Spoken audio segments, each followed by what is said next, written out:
La producción de Otra Mañana se comunica con los nuevos Motorola Moto G34 5G y Moto G24. Hello, Moto. En marzo del año pasado, el Instituto Ceres presentó un informe sobre el sector pesquero en Uruguay. Señalaba que, disminuyendo la alta conflictividad laboral, aplicando cambios normativos y generando ciertas condiciones, el sector de la pesca industrial tiene el potencial de más que duplicar su captura actual, tener un impacto de $200 millones cada año por la mayor producción, lo que derivaría en mayor empleo y masa salarial. Pero la realidad hoy es completamente distinta. Según un comunicado del 6 de mayo, las cámaras empresariales de la pesca hablan de una catástrofe en el sector, con 54 buques y plantas paradas y 3.000 empleos directos afectados. En el documento se explica que esto fue advertido en su momento al Poder Ejecutivo, pero que las medidas tomadas por el gobierno no modifican la situación actual, por lo cual el sector no estaría en condiciones de retomar la actividad más allá de las decisiones que tome cada una de las empresas. La misiva señala, a modo de conclusión, que el Poder Ejecutivo está firmando el acta de defunción de la pesca en Uruguay y condenando a la parálisis al 60% de la flota y a casi todas las plantas pesqueras. ¿Cómo se configuró este escenario y qué medidas urgentes se deberían adoptar? Lo conversamos en nuestra entrevista central con Juan Rivas Zucchelli, presidente de la Cámara de Industrias Pesqueras del Uruguay. Francisco Morales, Otra Mañana. Rivas Zucchelli, ¿cómo le va? Buenos días, gracias por acompañarnos. Buenos días, Francisco, gracias por la invitación. Ya habíamos tenido la chance de conversar con usted vía telefónica, pero correcto, en función del comunicado que emitieron días pasados, creíamos que la oportunidad era buena para profundizar aquí en el estudio. Bien. Como siempre hacemos, es bueno comenzar, Riva, planteando un escenario general del sector y de cómo está compuesto. Ustedes son justamente Cámara de Industrias Pesqueras del Uruguay, pero hay otra entidad empresarial también. Son dos cámaras, la Cámara de Armadores Pesqueros del Uruguay y la Cámara de Industrias Pesqueras del Uruguay. Los armadores, para los que no saben, son las empresas que administran los barcos, que los hacen funcionar, y las industrias son las que procesan el pescado. En el pasado, hablando de 30 y pico de años atrás, casi 40, había empresas armadoras que no tenían plantas industriales y había plantas industriales que no tenían barcos. Hoy esto ha cambiado a lo largo de los años, fue un proceso largo. Hoy la mayoría, no todas, pero la mayoría de las plantas pesqueras tienen sus barcos de abastecimiento y la mayoría de los barcos tienen su planta a la cual mandan el pescado para procesar. De hecho, muchos somos armadores y planteros, digamos, entonces estamos en las dos cámaras y prácticamente hoy las dos cámaras es prácticamente lo mismo, es la misma gente y en algún momento la idea es fusionarlas porque de hecho se está dando de esa manera. Hay unidad de acción entre las dos. Hay absoluta unidad de acción. Yo, digamos, soy el presidente de la Cámara de Industria Pesquera, pero también represento a la Cámara de Armadores, que el presidente es el señor Ricardo Piñeiro, y él a veces me representa a mí, porque en definitiva el problema es de todos, estamos todos juntos. ¿Cuántas empresas hay en el sector de la pesca hoy en Uruguay? Bueno, empresas armadoras somos 12, 13 empresas armadoras, y plantas somos 6 plantas, digamos, industriales que exportan. Después hay alguna plantita más chica para el mercado interno. Son 54 barcos que integran la flota. Esos barcos se dividen en 33 de altura, 33 de costa. Los barcos de costa son barcos de 22 metros, 23 metros, que pescan cerca de digamos, por debajo de las 50 millas de la costa, y los barcos de altura, que son el resto. Hay algunos que pescan fuera de aguas uruguayas, en aguas internacionales, pero muy poco, desgraciadamente. son el resto de los barcos que tenemos hoy en nuestra flota. Es poquito, teníamos 150 barcos hace 10 años, más o menos 12 años. O sea que se perdieron en 10 años 100 barcos. Se perdieron muchos barcos, se perdieron muchas plantas. Es cierto que se han concentrado las empresas, pero los barcos se perdieron, digamos. Para dar una idea, hoy no hay ningún barco en el Uruguay que pesque atún, pez espada, un producto que, gracias a Dios, tenemos en nuestras aguas y, sin embargo, no hay condiciones para pescar, porque no hay condiciones económicas. Entre las condiciones económicas y las condiciones laborales, no es viable. Entonces, ¿qué pasa? Había 14 barcos que pescaban y por todos los problemas laborales que hubo, decidieron irse y se fueron. Se fueron y nadie volvió. Entonces, ese es uno de los grandes problemas que tenemos, pero que no es el único. Hoy el problema, a ver, más allá que la historia de los paros y de las relaciones laborales en la pesca ha sido muy, muy dura a lo largo de los años, hoy concretamente el problema no es ese. Primero tenemos que resolver un problema económico que tienen las empresas y después tenemos que encarar, como lo hemos hecho siempre. Nos han acusado que no queremos negociar, que nos hemos ido de los consejos de salario. Eso simplemente nosotros lo que mencionamos fue que para poder negociar seriamente un nuevo convenio que se acaba de vencer el 30 de abril, tenemos que tener las bases sobre las cuales estaremos manejándonos en los próximos años, porque uno no puede firmar a ciegas algo que ya sabemos que no es viable, entonces tenemos que corregir. Ahora vamos a ir por eso, pero vayamos presentando el sector. Sí. Porque usted hablaba de que había 150 barcos hace 10 años y hoy tenemos 54, que se dividen justamente entre costa y altura, digamos. Entonces hoy la capacidad del sector, si pudiera estar a pleno, o la capacidad es ociosa, digamos. Totalmente. Nosotros somos conscientes. Uruguay exporta hoy alrededor de 60.000 toneladas de pescado, que es un poco más que la captura, un poquito menos que la captura, porque el consumo interno, desgraciadamente, en nuestro país es muy bajo, es el 5% aproximadamente, que es algo que queremos desarrollar y estamos trabajando en eso, el consumo interno. Y al exportar esa cantidad son aproximadamente 130 millones de dólares que exportamos el año pasado. Eso tuvo un incremento respecto al año anterior por el precio del calamar. Calamar es un producto que cuando hay buena captura y buena demanda y buen precio, mueve la aguja en el sector y es lo que ha pasado para los barcos de altura. Entonces, pero más allá de esto puntual, nosotros estamos convencidos que podemos duplicar fácilmente, haciendo cambios que son cambios estructurales. No es lo que dice el informe de Ceres, justamente yo citaba al comienzo. Ese informe de Ceres creo que es algo que es un informe independiente, no lo hicimos nosotros, el informe, digamos, lo planteó hacer Ceres de todo el sector. Nosotros, por supuesto, estuvimos de acuerdo. Y fue totalmente independiente porque habló con todo el mundo, o sea, no es un reflejo de lo nuestro. Ahora, pero vamos por partes entonces. Decimos que Uruguay exporta esa cantidad que usted mencionaba, sí. Se consume el 5% de la ingesta de uruguayos es solamente de pescado. Ahora vamos a preguntar por qué. ¿Cuántas personas trabajan en el sector de la pesca nacional? Nosotros estimamos que hoy deberían estar trabajando unas 3.000 personas en forma directa, entre los barcos, entre los tripulantes, entre la gente de tierra, que hay mucha gente que está alrededor, mecánicos, patrones de tierra, toda la operativa lleva mucha gente, carga, descarga de los barcos, los camiones, el hielo.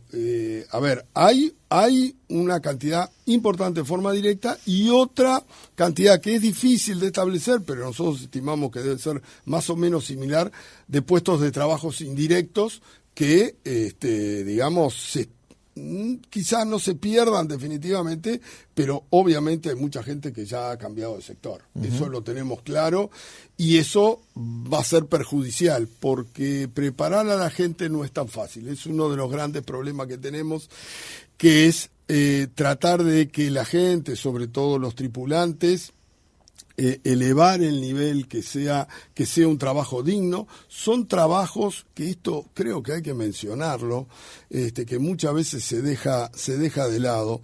Cuando se trabaja y se pesca bien, los salarios de los tripulantes son salarios muy, muy buenos comparado con el resto de otras actividades, como puede ser la construcción, como puede ser los frigoríficos. Hay posibilidades. Lo que pasa que nosotros estábamos trabajando 200 días por año y tenemos que trabajar 300 días por año. Si nosotros trabajamos 300 días por año, para dar una idea, un marinero de un barco pesquero costero gana aproximadamente 4.000 pesos por día. El jornal son 4.000 pesos.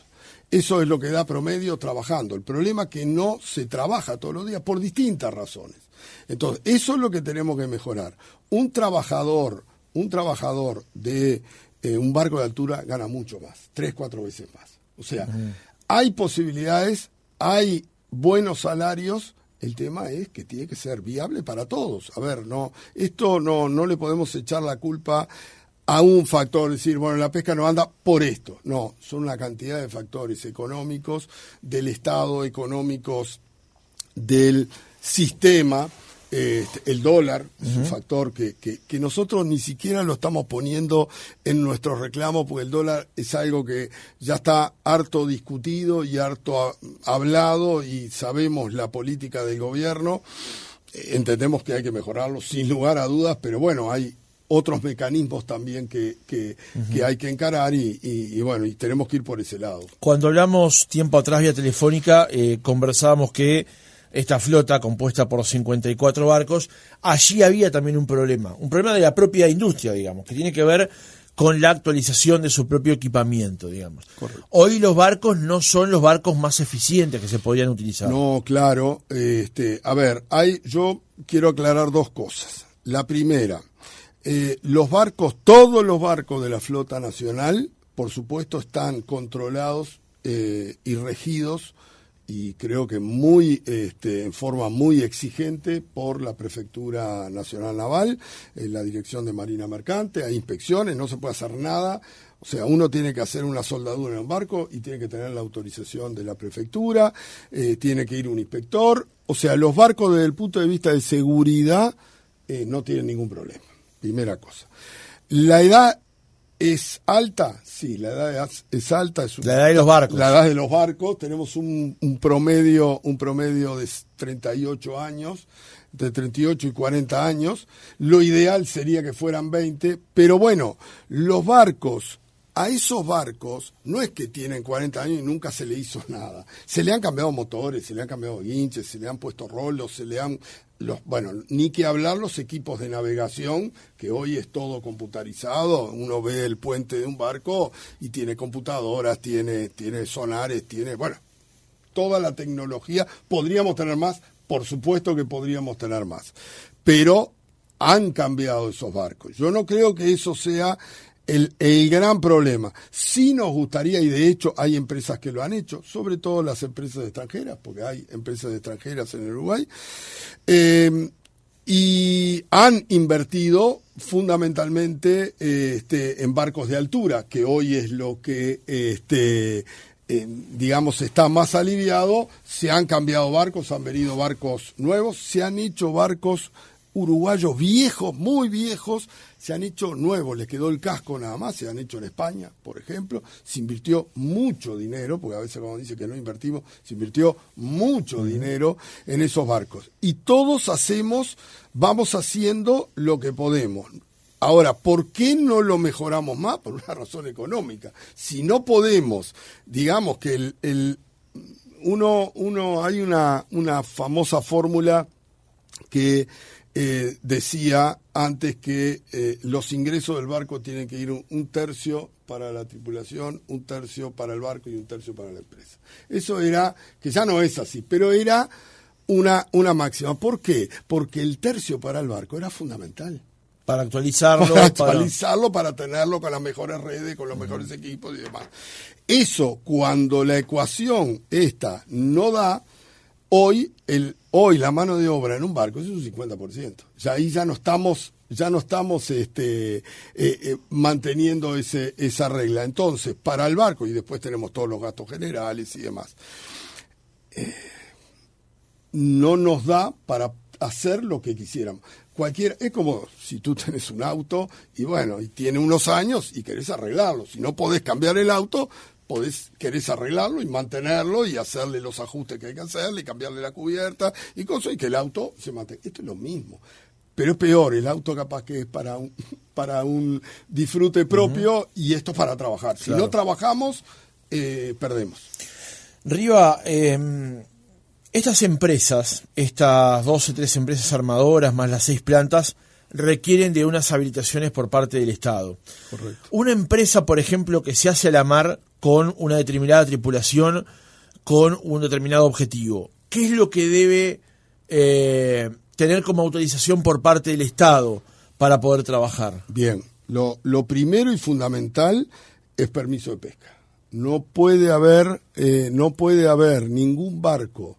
Primero, para pescar en aguas uruguayas, que en realidad son compartidas con Argentina, en la zona común de pesca el Río de la Plata y el Frente Marítimo, que cumplió 50 años el famoso tratado, que fue una cosa muy buena que se hizo, porque nosotros nos permite en ciertas épocas del año ir a pescar en aguas argentinas. Son comunes para la pesca, pero son argentinas. Los argentinos también vienen en otras épocas a las aguas nuestras, pero en definitiva lo que tenemos todos es un área mucho más grande y mucho más productiva.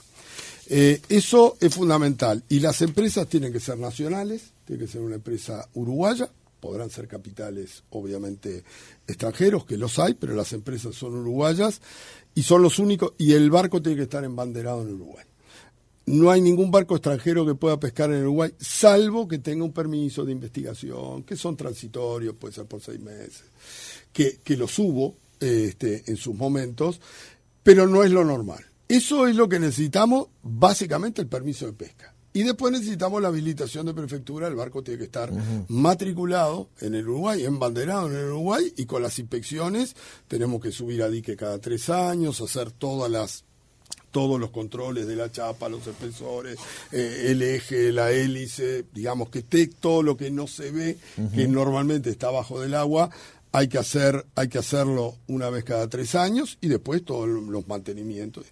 Y el tercer punto, además de tener el permiso, el barco tiene que estar habilitado sanitariamente por DINARA también, para la parte, estamos trabajando con alimentos, obviamente, entonces tiene que tener la habilitación como tienen las plantas procesadoras. Seguramente el nombre de DINARA lo vamos a escuchar un par de veces más en esta conversación. ¿El permiso de pesca es un permiso caro, es un permiso costoso para quien se hace a la mar a justamente explotar la industria pesquera? Son caros, realmente son caros, tienen distinto valor, están en función, son unidades reajustables por metros cúbicos de bodega de los barcos, así se hace el cálculo. Son caros y por eso estamos pidiendo a las autoridades, uno de los reclamos es bajar el costo de los permisos, por distintas razones. Primero, porque son caros de hecho. Tengamos en cuenta que las unidades reajustables se han reajustado mucho más que el dólar. Nosotros vivimos en la égida del dólar, somos exportadores. La mano de obra se paga en dólares, se paga en pesos, pero dólares convertidos a pesos. Eso hace que nuestros costos en dólares hayan subido muchísimo, y entonces le estamos pidiendo una rebaja al Poder Ejecutivo, a DINARA concretamente, una baja de los permisos de pesca. Porque, entre otras cosas, por el tema de la zona de fondeo, los cables submarinos, las áreas protegidas, bueno, hay una cantidad de factores que han reducido mucho la zona de pesca, el área neta de pesca. Entonces, bueno, eso estaba hecho, esa fórmula viene de muchos años atrás, entonces realmente nosotros entendemos que se había excedido en el valor y estamos pidiendo una reducción de eso. ¿Esos permisos de pesca por cuánto tiempo duran, digamos? Duran 5 años. Duran 5 años, hay que pagarlos todos los años, se van pagando todos los años. O sea, usted los saca una vez, duran 5 años, pero hay que pagarlos todos. Hay que pagarlos permanentemente. El costo total se divide en cuotas cuatrimestrales. Ajá. ¿Tá? ¿Y esos permisos son para un tipo de pesca en particular? Exactamente. Bueno, eso es uno de los puntos que nosotros queremos conversar con las autoridades después que salgamos de esta situación, es flexibilizar un poco los permisos de pesca. Hoy los permisos de pesca se dividen A, B, C y D. El A es para pescar merluza y fauna acompañante, entre ellas el calamar. El B es para pescar corvina y pescadilla y también fauna acompañante. El C es para pescar otras especies y el D es para pescar fuera de las aguas uruguayas. ¿Ah? Un barco que va a las Malvinas o a aguas internacionales necesita un permiso D. Entonces, ¿qué pasa? Hay épocas del año que no se pesca la pesca, el objetivo, la especie objetivo. Entonces, estaría bueno que con un poco... Esto es discutible, no hay una posición unánime, pero sí poder en otras épocas del año que la especie objetivo, por ejemplo, corvina es la zafra, es el invierno, está empezando ahora, mayo, junio, julio, agosto, septiembre. El resto del año se pueden pescar otras especies complementariamente, pero no se puede, porque yo obtengo el permiso B o el C. No puedo tener el B y el C al mismo tiempo. O sea, que si usted se hace a la mar a pescar con el permiso B, con el que puede pescar corvina, no puedo pescar otra no cosa. puede pescar merluza. No puedo pescar merluza, más allá que la merluza y la corvina están en áreas distintas. Está bien, pero no puedo. Eso es poner una idea de que usted se hace para pescar con un tipo de pesca con un permiso, y si circunstancialmente de eso no hay y surge de otra cosa, usted no lo puede pescar. No lo puedo pescar. Los argentinos tienen permisos múltiples. En Argentina los barcos, cuando nosotros estamos mejor, es cuando hay otras especies que pescan los argentinos, por ejemplo, langostinos. Langostino, un producto de alto valor. Los barcos, en vez de ir a pescar corvina y competir con nosotros, van a pescar langostino, que nosotros no tenemos en nuestras aguas, pues es un recurso más costero y demás. Entonces, ellos tienen la flexibilidad, nosotros no.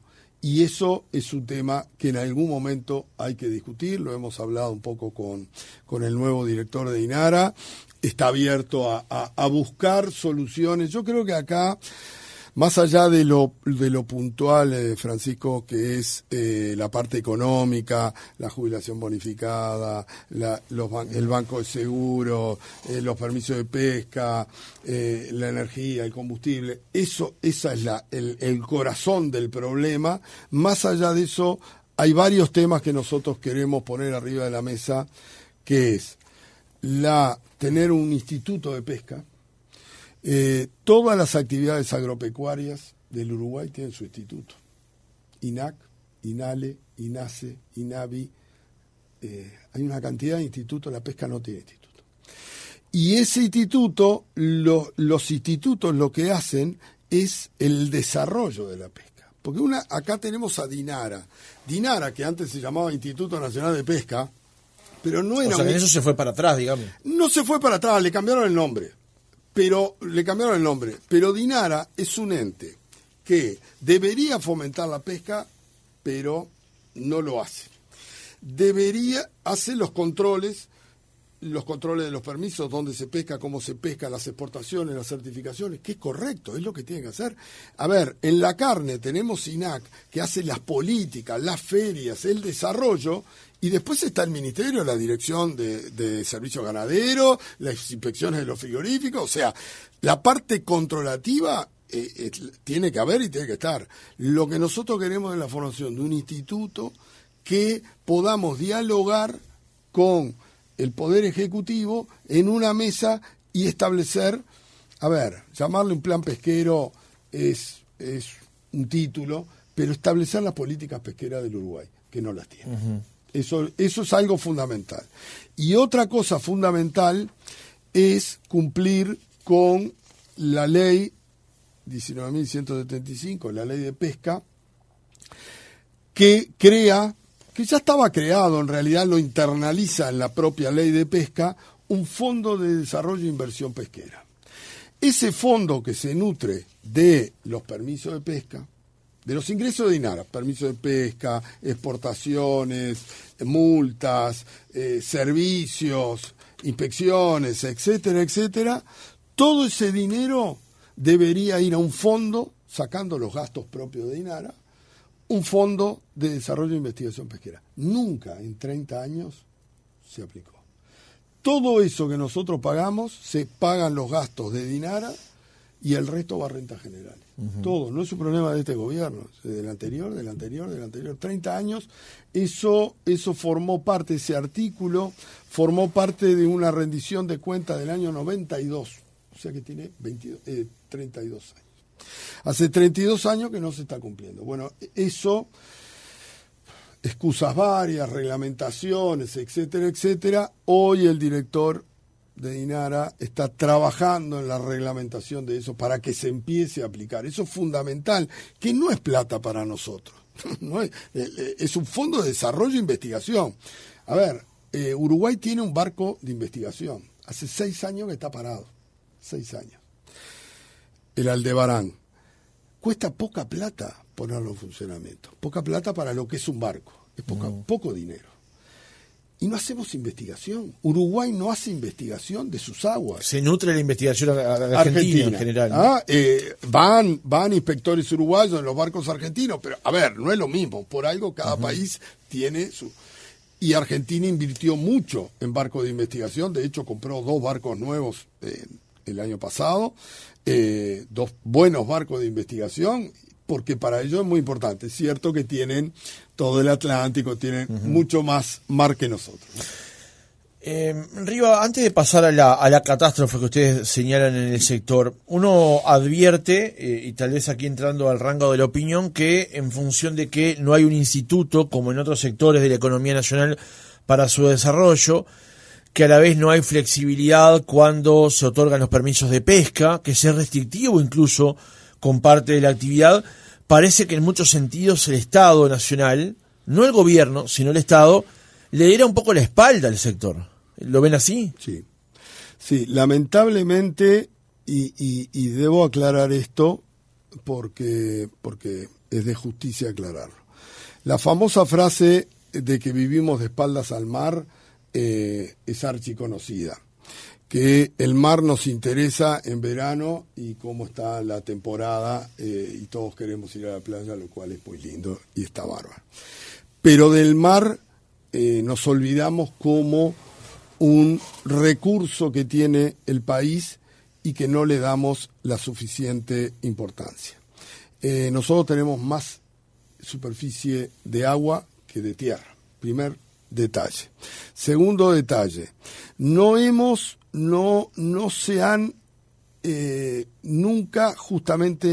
se ha pensado, y es más, se estuvo en contra de un instituto de ese tipo. Tengamos en cuenta, el último plan pesquero es del año 75, 50 años va a cumplir. O sea que estamos, digamos, dejando una posibilidad, un recurso muy demandado en el mundo. El consumo de pescado en el mundo crece todos los años a tasas muy altas y se complementa con la acuicultura, que es otro tema que también tenemos. Nosotros particularmente no estamos en la acuicultura, pero el año pasado y en el 2022 trabajamos junto con la pesca artesanal, la acuicultura, la pesca industrial y la pesca extranjera, los agentes de pesca extranjera. Hicimos un documento que le entregamos al Poder Ejecutivo de cuál era la situación del sector, todo el sector abarcando las 4 patas, y se trabajó mucho. Y ahora voy a lo que quería decir al principio. No es que no hubo diálogo. Creo que con este gobierno, y hay que ser justo, con este gobierno hemos tenido el mayor diálogo en la historia de la pesca, con un gobierno. Lo que pasa que una cosa es tener diálogo y otra cosa es tener resultados. Lo que se han hecho cosas, no es que no se han hecho cosas, por supuesto. Hoy, dada la situación de la crisis que estamos viviendo, el Poder Ejecutivo sé que el presidente está absolutamente al tanto de esta situación y ha dado instrucciones de buscar soluciones. Tenemos contacto con los ministros, tanto de ganadería, de trabajo, de industria, en forma permanente, con los subsecretarios. A ver, el diálogo existe. Lo que nosotros decimos, que mucha gente no es original nuestro, es que los tiempos privados no son los tiempos del Estado. Y si no, miremos, y no quiero crear una polémica con esto, miremos el punto que se dio la semana pasada de la Fábrica Nacional de Cerveza.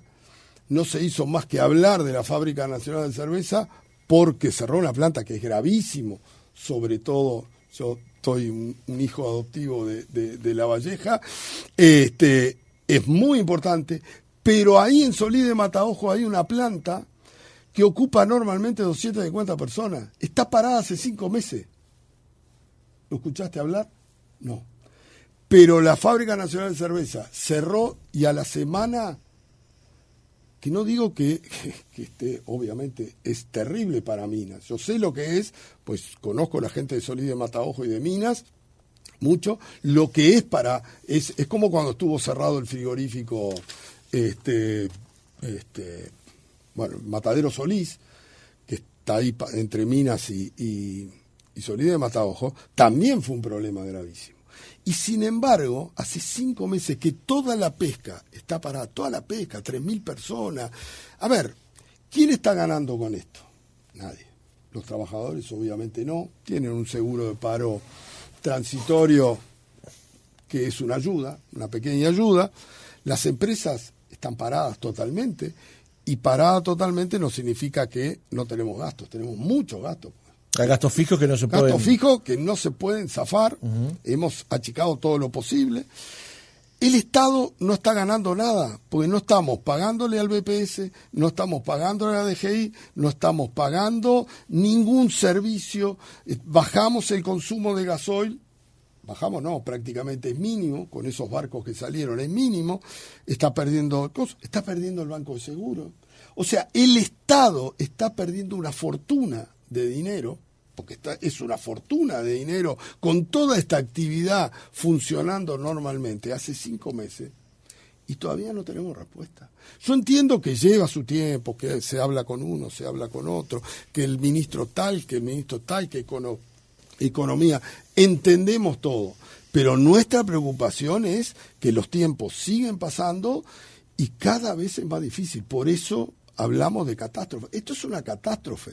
Si esto no se toman medidas en forma rápida, que sé que se están tomando, y también lo aclaro, hay un paquete que esperemos esta semana saber qué es, sabemos que hay intenciones, por supuesto, no es que no van a hacer nada, sí van a hacer, pero a ver, son 5 meses, casi vamos a llegar a los 6 meses. Hoy es 20, nosotros paramos el 20 de diciembre. El 20 de diciembre entraron todos los barcos previo a Navidad, hoy es 20 de mayo, hace 5 meses que estamos absolutamente parados. Y por eso decimos que es una catástrofe y que le tenemos que meter dientes. ¿Cuándo comenzó a configurarse esta catástrofe? Bueno, ¿qué punto elegiría usted en la historia para señalarlo? Yo diría que fue en el año 2013. Para mí, en el 2013 se dieron un conjunto de situaciones.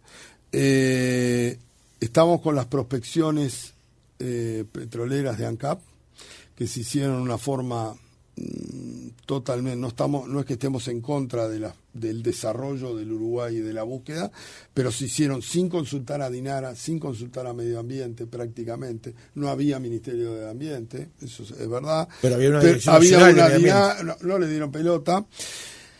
Ahí eso fue un perjuicio muy, muy grande que tuvo la pesca. En el 2013, que empezaron en el 2012, ¿no? La prospección. Empezaron un año antes. 2013 hubo un paro muy grande, 4 meses y medio, de todo el sector, en plena zafra. Empezó en mayo y terminó mitad de septiembre. Eso fue catastrófico. Y después se fueron dando situaciones de mercado, el dólar. A ver, mercados, nosotros vendíamos mucho a países que eran productores de petróleo. El petróleo cayó en el mundo, cuando cayó de $100 y pico a $30, esos países ya no nos pudieron comprar. Eso ha ido, y nosotros lo avisamos. Yo dije la voy a repetir porque en definitiva, dije una frase en el 2013, septiembre del 2013, dije una frase que dice, si no refundamos la pesca nos vamos a refundir. 2013. Estamos en el 2024. Y está pasando eso. Está pasando eso. ¿Por qué? Porque no se tomaron las medidas de fondo, no se hizo el instituto, no se hizo el Fondo de Desarrollo Pesquero, no se hizo en ese documento, que si querés después te lo hago llegar, sí, que favor. Se llama ProPesca, ahí está la explicación del por qué y cuáles son las soluciones. ¿Por qué estamos en esta situación y cuáles son las soluciones? Que por supuesto se han hecho alguna pequeña cosa, pero muy pequeña. No atacamos el tema de raíz, sino uno tiene que mirar todos los informes que se han hecho a lo largo de todos estos años, prácticamente no han cambiado nada. En lo medular tenemos los mismos problemas. No resolvimos, fíjate que el tema de la jubilación bonificada, que todo el mundo sabía que era inviable, como estaba planteada. ¿Eso de qué año es? 2010. 2009 es el primer decreto. 2009, hace 15 años. El 2010 se hace el decreto reglamentario, empieza a regir y nunca se llega a cumplir porque era escalonado, nunca se llega al final porque cuando estábamos llegando al final hicimos lo mismo que ahora, dijimos, mire, así no se puede seguir. Y entonces se suspendió ese decreto, estuvo 1 año y medio suspendido, pues no sabían cómo arreglarla. Y después se encontró un parche, y ese parche duró del 2018 hasta hoy. Está hoy vigente. Aclarémosle a la audiencia, porque de esto se trata. Sí. En el 2009 y 2010 se instauró el sistema de jubilación bonificada. Sí. ¿Qué implicaba en ese momento? En ese momento implicaba que nosotros implicaba 2 cosas. Creaba la jubilación bonificada, que en el caso de marineros era 3x2, es decir, trabajaban 2 años y se les computaba 3. En el caso de los oficiales era 3x4, trabajaban 3, se les computaba 4. Y cambiaba el régimen de aporte a la seguridad social, que nosotros estamos totalmente en desacuerdo, de aportar por fictos a aportar por el valor real. No solo esta jubilación bonificada, sino también el aporte patronal que paga cualquier empresa uruguaya. Quiere decir que nos cambió, ese régimen implicaba de lo que pagamos en ese momento 1000% de aumento de los aportes. Era inviable, pero lo sabían todos. Yo me acuerdo hablando con ministros de la época, sabían que esto era inviable y le tenemos que buscar una solución. Los trabajadores, obviamente, defendiendo... ¿Y a quién se le ocurrió esto? El primer decreto de Tabaré Vázquez, el segundo decreto es de Mujica. Se les ocurrió, pelearon los trabajadores por algo que entendían que merecían. Podemos discutir horas si merecían o no. Fíjense que al principio el primer decreto era solo para los trabajadores que estaban en cubierta en el barco, o sea, marineros. Cuando hace Mujica el segundo decreto, se agregan los capitanes de los barcos, los patrones, como nosotros los llamamos, y los maquinistas, que no tenían ninguna razón. Un patrón de un barco de pesca es exactamente un patrón de un barco mercante, un barco buquebús, o, perdón que diga un barco, un remolcador, o lo que fuera. Quiere decir que se subieron, y hay, digamos, gente que ha dicho que se entraron por la ventana en este tema, y yo no voy a juzgar si entraron por la ventana o no entraron por la ventana. Lo que digo es que la ley no lo ampara. La ley de jubilación bonificada lo que dice que hay que demostrar que la vida útil de un trabajador se acorta por efecto de su trabajo. Para darte una idea, los patrones de pesca, el promedio de edad de los patrones de pesca hoy es 56 años. ¿Tá? Tenemos patrones de 72 años trabajando. No sé qué tanto se les acortó la vida. Lo que pasa es que los patrones de pesca ganan, si se pesca y si se trabaja, ganan bien, y entonces quieren seguir trabajando porque después es muy linda la jubilación bonificada y el acortamiento, pero después ¿qué les pasa? La jubilación está topeada, porque es una jubilación como cualquier otra. Entonces, la jubilación es mucho menos de lo que ganan trabajando, muchísimo menos. E igualmente obtienen el beneficio. Digamos. Obtienen el beneficio y después vuelven a trabajar. Entonces, a ver, yo creo que inventamos algo. Pero espere, antes de pasar a eso. Sí. Eso es el origen, 2009-2010. 2010. El parche que sigue hasta el día de hoy, ¿qué cambió? 2010 cambió que en vez de aportar, en vez de ser 3x2 y 4x3, pasó a ser 4x3 y 5x6. Y el valor sobre el cual se aporta, que es un porcentaje, no es el que marca la ley, sino que es un valor acordado en una mesa, acordado. Nosotros no estamos de acuerdo, pero lo acordó el Poder Ejecutivo y dijo, este es el valor que es menor de lo que deberíamos pagar. Eso fue el acuerdo.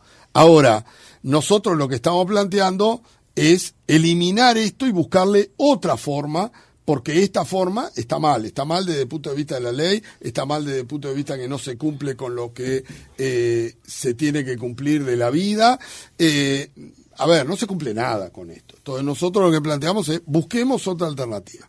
Hoy lo que se está planteando no es eliminarlo, sino otro parche que es volver al ficto y aplicar lo que marcaba el decreto original. O sea, con los porcentajes originales, volver a una situación que por lo menos nos permita seguir trabajando, porque esto es inviable.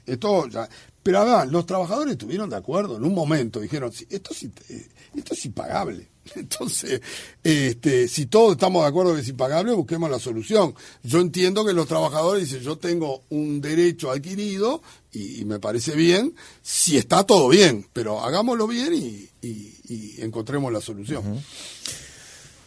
Para terminar, Riva, el comunicado de la Cámara de Industrias y de la Cámara de Armadores cerraba diciendo: alertado reiteradas veces desde hace 4 años, habiendo recibido e ignorado una y otra vez propuestas concretas, el Poder Ejecutivo está firmando el acta de defunción de la pesca en Uruguay, condenando a la parálisis como mínimo al 60% de la flota y probablemente a casi todas las plantas pesqueras, es decir, destruyendo más de 2.000 puestos de trabajo.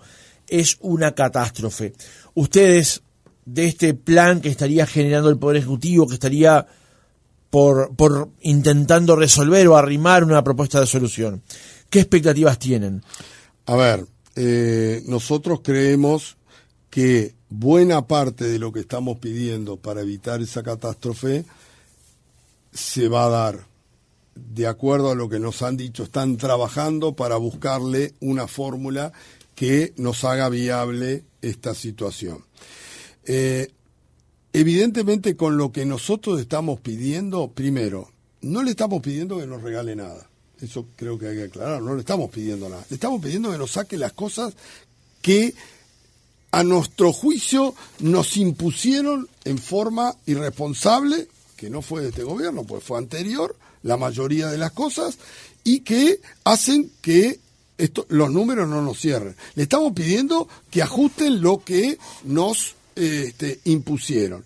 En ese caso, si esto que esperamos tenerlo esta semana, podemos, yo creo que la flota va a retomar su trabajo. Tenemos que sentarnos ahora sí, cuando tengamos el panorama, sentarnos con los sindicatos a negociar el convenio, cosa que se ha hecho permanentemente en los peores momentos, también se ha hecho, o sea que se va a hacer ahora. No es que no vamos a negociar, sino al revés. Nosotros tenemos que negociar y tenemos que negociar algo viable, porque es muy lindo arreglar acá y yo desarreglo acá y voy a seguir con los problemas.